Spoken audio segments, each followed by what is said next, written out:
दोस्तों नमस्कार, स्वागत है आप सभी का। अगर फिर से आई चलते हैं बिहार सुबह की ताज़ा खबरों की ओर। लेकिन उससे पहले अगर आपने अभी तक इस चैनल को सब्सक्राइब नहीं किया तो कर ले, जिससे कि आपको बिहार सुबह की ताज़ा खबर रोजाना मिलती रहे। पहली और बड़ी खबर, बेगूसराय में घर में घुसकर छात्रा से हुआ गैंगरेप। बेगूसराय में एक छात्रा के साथ सामूहिक दुष्कर्म करने के बाद ग्रामीणों ने थाना पर घेराव कर जमकर हंगामा किया। इस दौरान छात्रा के साथ सामूहिक दुष्कर्म मामले में पुलिस की लापरवाह रवैये से खासा नाराज होकर सैकड़ों ग्रामीण थाने का घेराव करके जमकर पुलिस प्रशासन के खिलाफ हंगामा किए।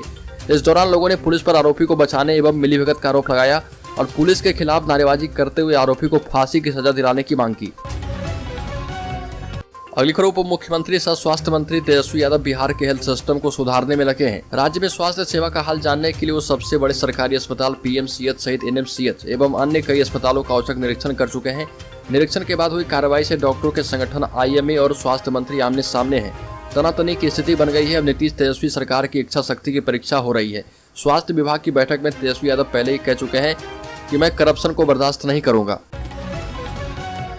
अगली खबर, जेडीयू के राष्ट्रीय अध्यक्ष ललन सिंह के पीएम मोदी को बहुरूपिया कहने के बाद राजनीतिक गलियारों का टेम्परेचर बढ़ा हुआ है। मामले पर अब तेजस्वी और तेजप्रताप के भी अलग अलग सुर देखने को मिल रहे। एक तरफ उप मुख्यमंत्री तेजस्वी यादव ने ललन सिंह के बयान को सही करार दिया, तो वहीं दूसरी तरफ तेजप्रताप यादव ने ललन सिंह के बयान की आलोचना करते हुए कहा कि पीएम मोदी रिस्पेक्टेड हैं। दरअसल लंबे समय के बाद लालू प्रसाद के बड़े बेटे और बिहार सरकार के वन एवं पर्यावरण मंत्री तेजप्रताप यादव ने राजद कार्यालय में प्रेस कॉन्फ्रेंस की। इस दौरान उन्होंने कहा कि जदयू के राष्ट्रीय अध्यक्ष ललन सिंह को पीएम मोदी के बारे में ठीक से सोच समझकर बोलना चाहिए। अगली खबर, वैशाली जिले में लालू यादव के बेहतर स्वास्थ्य के लिए की गई पूजा। वैशाली जिले के भगवानपुर प्रखंड के समीप राजद कार्यकर्ताओं ने बिहार के पूर्व मुख्यमंत्री और राजद सुप्रीमो लालू प्रसाद यादव के स्वास्थ्य की कामना एवं दीर्घायु जीवन के लिए शिव मंदिर में पूजा अर्चना की। राजद नेता केदार प्रसाद यादव के नेतृत्व में बाबा भोलेनाथ के दरबार में भगवानपुर अड्डा के समीप पूजा अर्चना किया गया। अगली खबर, भोजपुर में प्रॉपर्टी डीलर हत्याकांड के विरोध में निकाला गया कैंडल मार्च। नगर थाना क्षेत्र के शिवपुर आनंदनगर मोहल्ले में बीते 5 अक्टूबर को बर्थडे पार्टी में एक प्रॉपर्टी डीलर केवी की गोली मारकर हत्या करने के विरोध में शाम हजारों की संख्या में समर्थकों और जितेंद्र उर्फ केवी के परिवार वालों ने विशाल कैंडल मार्च नवादा थाना क्षेत्र के जवाहर टोला मोहल्ला स्थित मृत प्रॉपर्टी डीलर के घर से निकाला गया। इस विशाल कैंडल मार्च में शहर और अलग अलग जगहों के दोस्त, रिश्तेदार और समर्थक मौजूद थे। अगली खबर, छपरा में 13 से 18 दिसंबर के बीच राष्ट्रीय प्रतियोगिता। सारण में पहली बार राष्ट्रीय स्तर के हैंडबॉल प्रतियोगिता का आयोजन होने जा रहा। हैंडबॉल फेडरेशन ऑफ इंडिया के द्वारा बिहार को आवंटित सब जूनियर बालिका नेशनल हैंडबॉल प्रतियोगिता की तैयारी को लेकर छपरा में बैठक आयोजित की गई। सारण जिला हैंडबॉल संघ के पदाधिकारी सहित खिलाड़ियों ने शिरकत किया। यह राष्ट्रीय आयोजन छपरा के बनियापुर स्थित लौवा कला संत जलेश्वर अकादमी के परिसर में आयोजित किया जाएगा। अगली खबर, कटिहार में फिर से हुआ भीषण नाव हादसा। नाव डूबे, 2 लोगों ने तैरकर बचाई जान, 7 की तलाश जारी। कटिहार में शाम में यात्रियों से भरी नाव गंगा नदी में डूब गई। इस हादसे में 9 लोग नदी में गिर गए, जिसमें से 7 लोग अभी लापता हैं। वहीं 2 लोगों ने तैरकर अपनी जान बचा ली है। घटना जिले के बरारी प्रखंड क्षेत्र के मरगिया स्थित गंगा नदी घाट की है। अगली खबर, सीएम नीतीश कुमार का स्टीमर गंगा में जेपी सेतु से टकराया, बड़ा हादसा हो सकता था। सीएम नीतीश कुमार की सुरक्षा में भारी चूक हुई और वो पटना में गंगा नदी में छठ घाट के निरीक्षण कर रहे थे। इसी दौरान स्टीमर जेपी सेतु के पुल से टकरा गया। हालांकि इस घटना में सीएम बाल बाल बच गए। बताया जा रहा है कि उन्हें मामूली चोट आई है और बाद में दूसरे स्टीमर से उन्हें किनारे लाया गया। अगली खबर, सीतामढ़ी में बिजली विभाग के अधिकारियों को दिया गया सख्त निर्देश, उपभोक्ताओं का कॉल करें रिसीव। अभियंता ने कहा कि जिले को मिल रही है 22 घंटे तक बिजली। सीतामढ़ी में बिजली विभाग के द्वारा लगातार लापरवाही के बाद अब जिला प्रशासन सख्त हो गया है। लगातार लोगों का शिकायत मिल रहा कि बिजली विभाग के कर्मी कॉल तक रिसीव नहीं करते हैं। समाहरणालय स्थित परिचर्चा भवन में आयोजित बिजली विभाग के समीक्षात्मक बैठक के दौरान सख्त निर्देश दिया गया। बैठक आयोजन डीडीसी विनय कुमार की अध्यक्षता में की गई। अगली खबर, बक्सर में पूजा स्पेशल ट्रेनों का होगा ठहराव। छठ पूजा को लेकर 8 जोड़ी ट्रेनें रुकेगी। परिवार संग घर आने वाले लोगों को मिलेगी सुविधा। बिहार के महापर्व छठ पर भारी संख्या में यात्रियों के बक्सर पहुंचने को लेकर रेलवे ने तैयारियां कर ली है। यात्रियों को छठ पूजा में बिना किसी परेशानी के घर पहुंचाने के लिए 8 जोड़ी ट्रेनों का ठहराव बक्सर स्टेशन पर किया जाएगा। पूर्व मध्य रेलवे ने विभिन्न स्टेशनों से पूजा स्पेशल ट्रेनों को चलाने का निर्णय किया है। रेलवे के सीपीआरओ वीरेंद्र कुमार ने इसकी जानकारी दी है। बक्सर में 15 अक्टूबर से 8 नवंबर तक ट्रेनों का ठहराव प्रारंभ हो जाएगा। अगली खबर, गोपालगंज में सीआर के हमले में 24 लोग हुए जख्मी। गोपालगंज जिले के कुचायलकोट प्रखंड के बिशंभरपुर गांव में सीआर के आतंक से ग्रामीण परेशान हैं।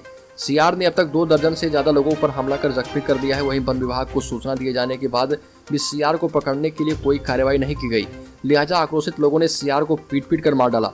वहीं जख्मी लोगों को इलाज के लिए सदर अस्पताल में लाया गया है, जहां पर डॉक्टरों के द्वारा जख्मियों का इलाज किया जा रहा।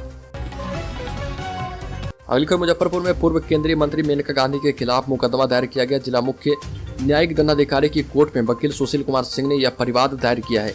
आरोप है कि पूर्व केंद्रीय मंत्री ने उन्हें फोन कर असम्मानजनक शब्दों का प्रयोग किया और धौंस जमाई है और इससे उन्हें मानसिक प्रताड़ना हुई। कोर्ट ने परिवादी की अर्जी को स्वीकार कर लिया है।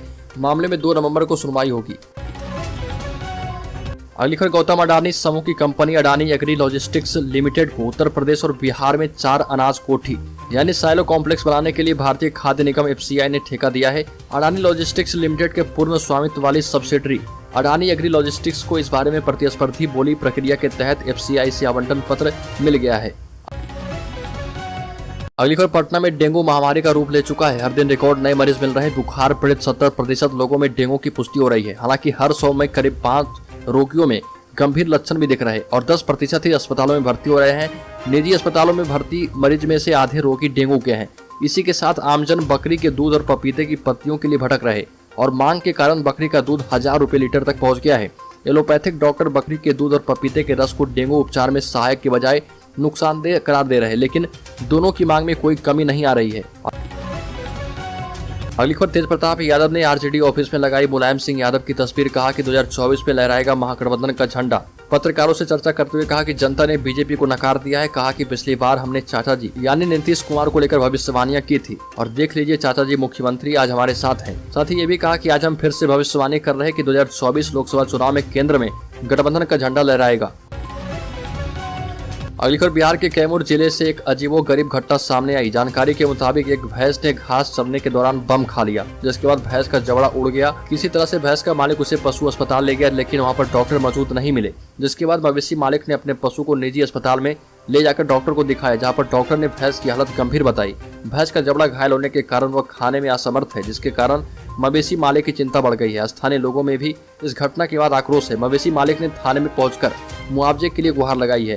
स्थानीय लोगों ने बताया कि यहाँ पर कुछ लोग जंगली पशुओं का शिकार करने के लिए देसी बम बनाकर उसे पकड़ने का प्रयास करते हैं। स्थानीय लोगों ने यह भी बताया कि ऐसे लोग देसी जुगाड़ से बम को बनाते हैं और फिर जंगलों में आटे के साथ या फिर अन्य खाद्य पदार्थों के साथ मिलाकर जंगल में छोड़ देते हैं। ऐसे में कभी कभार इंसानों के भी घायल होने का खतरा बना रहता है। अगली खबर कैमूर में बिना अनुमति अक्षरा सिंह का कार्यक्रम कराना पड़ा महंगा। पुलिस ने 3 लोगों पर दर्ज की प्राथमिकी। आपको बता दें कि कैमूर जिले के भभुआ शहर में एक व्यवसायी को बिना अनुमति भोजपुरी अभिनेत्री अक्षरा सिंह का कार्यक्रम कराना महंगा पड़ गया। शहर के एकता चौक के समीप एक शोरूम के उद्घाटन के दौरान स्टेज लगाकर अक्षरा सिंह का कार्यक्रम कराया गया था। इस कार्यक्रम के लिए कैमूर पुलिस की अनुमति नहीं ली गई थी। कैमूर पुलिस के द्वारा बगैर अनुमति के अक्षरा सिंह का कार्यक्रम कराने, भीड़ जुटाकर सड़क जाम करने, प्रशासनिक पदाधिकारियों के आदेश का अवहेलना करने के मामले में संजय कुमार सराबगी उर्फ लल्लू भाई समेत 3 लोगों पर भभुआ थाने में प्राथमिकी दर्ज की गई है। अगली खबर बिहार में लगाए जाएंगे 20,000 नए उद्योग धंधे। मुजफ्फरपुर होगा व्यापार का हब। आपको बता दें कि बिहार में 20,000 नए उद्योग धंधे लगेंगे। इन नए उद्योगों के लिए जमीन की कोई कमी नहीं है। विभाग के लैंड बैंक में 4,000 एकड़ जमीन है और इसमें 10,000 एकड़ और भी जुड़ रहे। जिला स्कूल परिसर में उद्योग प्रदर्शनी मेले का शुभारंभ करते हुए उद्योग मंत्री समीर महासेठ ने ये बातें कही। मंत्री ने कहा कि उद्योग से रोजगार की रफ्तार मिलेगी। मुख्यमंत्री उद्यमी योजना के तहत हर जिले में 400 से 500 नए रोजगार का सृजन किया जा रहा। बिहार के बाहर से युवा रोजगार छोड़कर यहाँ पर उद्योग लगा रहे। अपने जिले के उत्पाद का खुद उपयोग करने की सलाह भी दी गई।